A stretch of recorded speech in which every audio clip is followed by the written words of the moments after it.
Magandang tanghali mga ka-garden. Ito, i-update ko kayo sa mga katimon mango ko rito. Tingnan nyo yan ha. Ang may balot, kahit na hinog na siya, kusang malaglag lang. Ayan o. Pero nandyan pa rin sa balot, hindi yung nabibiak sa, sa lupa. Ayan o, nasa balot pa rin. Kaya ang pagpitas ko rito, puro na talagang fully ripe na talaga. Hinog na talaga. O ayan o. Hinawakan ko lang ngayon, nalaglag na eh. Yan. So ang mapipitas ko ngayon, sa 2, 3, 4, 5, 6, 7. 7. Yung dito lang yan sa Antipolo ah. 7 yung fully ripe. Tapos yan, tingnan nyo. Yan. Sige pambulaklak, di ba?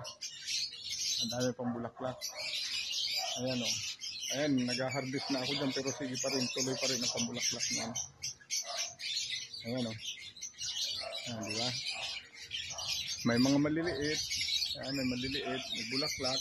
Tapos may sumisibol pa lang na bulaklak. Ayan yan siya o. Yan ang ugali ng katimon mango. Actually, hindi naman katimon mango ito. Ang tinawag na katimon mango ito kasi ginawa ang mga grafting na ito na kay Dr. Espejo doon sa katimon na Nueva Ecija. Kaya tinawag itong katimon mango. Pero ang nito, magnolia mango ito. Ayan. Ganda, di ba? Pinag-aralan nila.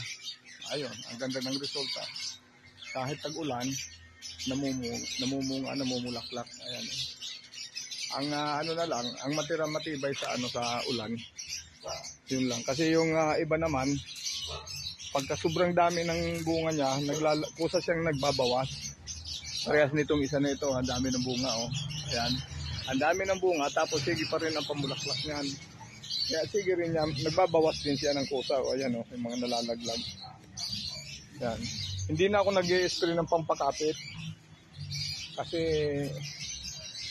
okay na sa akin kung ano yung matira ng kalikatan, yun na lang. O ayan o, tinan mo yan o. Ayan. Doon sa mga singit-singit pa o, ayan o, sa may pader na o, ayan o. Ganun din yung isa dyan.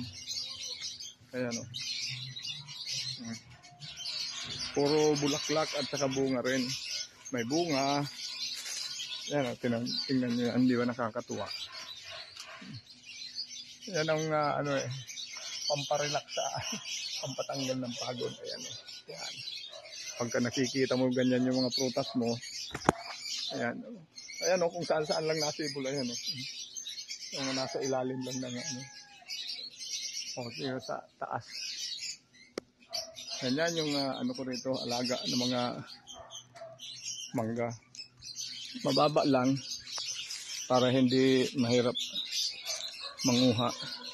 Tapos ito namang grapes ko, kasalukuyang bumabawi sila ngayon.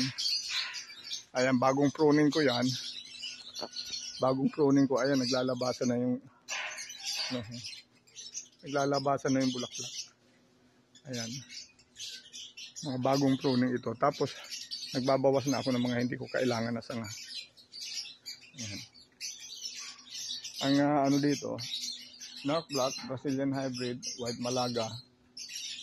Yun ang variety dito. Tapos meron na akong mga bagong tanim galing kay Sir Edwin Bukiron, Manicure Finger. Tapos Trio Brasini. Manicure Finger yan, Trio Brasini. Ayun, Trio Brasini. At saka Anyuta. Yan ang dinagdag ko rito sa Antipolo. Tapos yung mga rito, yung mga sanga dito ng Catawba, sinubukan kong mag-graft naman uli. Nagdagdag ako ng ibang variety sa puno ng Catawba. Ayan, may mga bulaklak. Ayan. Ayan, mga bulaklak na North Black ito, North Black. Malaman mo yung North Black kasi pula yung talbos niya.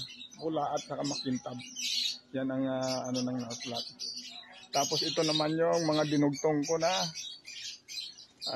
Manicure Finger. Ayan na siya oh. Ang haba na. Yan ang dinugtungan ko oh. Mga ano yan, green sayon, dinugtong ko sa Catawba. Yung isa naman, dinugtong ko sa Narc Black. Ay, ito pang isa, oh. Ayan, oh. Yan. Ano rin yan, yung dinugtong ko rin na ano ito, na Prio Brasini.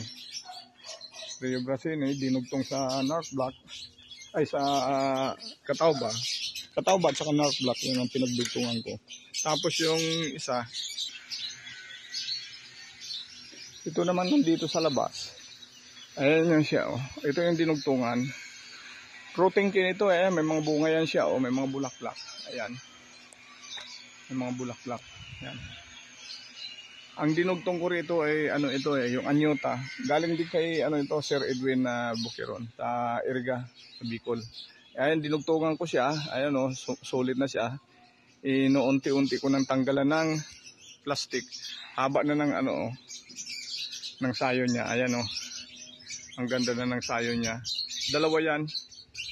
Dalawang sanga ito, oh. Ayan, oh. Pinabayaan ko na lang kasi pagagapangin ko dito yan sa ano, sa labas. Mga pang-display dito sa ano, sa Antipolo. Ito yung garden sa Antipolo. Yan. Tapos yung mga gulay ko, may mga bunga naman yan, oh. Yung Catawba, may mga bunga yan. Catawba at saka Narc Black. Yun nga ang ginagawa ko, modified pruning. Para parati akong may ubas. Hindi ko na kailangan na pumunta sa palengke at ano, bibili ng ubas. Siguro kung minsan lang, paminsan-minsan, tikim ng ibang variety na wala sa akin. Ayan. Yan, oh. Ang ganda na ng ano nitong Narc Black. Bulaklak. Andun yan, hanggang doon sa ano. Tapos yung mga ano ko ngayon, mga tanim ko ngayon, kasalukuyang kinukondisyon ko yung lupa. Ayan, oh. Ayan, kaya may mga damo yan. Kasi yung damo na yan, pagka ano, hahawanin ko yan, ibabaong ko rin yan dyan. Ano na rin yan, serves as ano na rin, pataba na rin yan sa ano na yan. Dapat nga sabi sa YouTube, munggo daw eh. Taniman ng munggo, pagka namulaklak yung munggo, putulin, saka ibaon sa lupa dyan.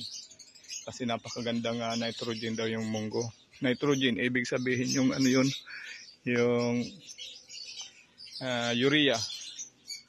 Ayan, oh, tinan nyo, may mga bunga, namumulaklak.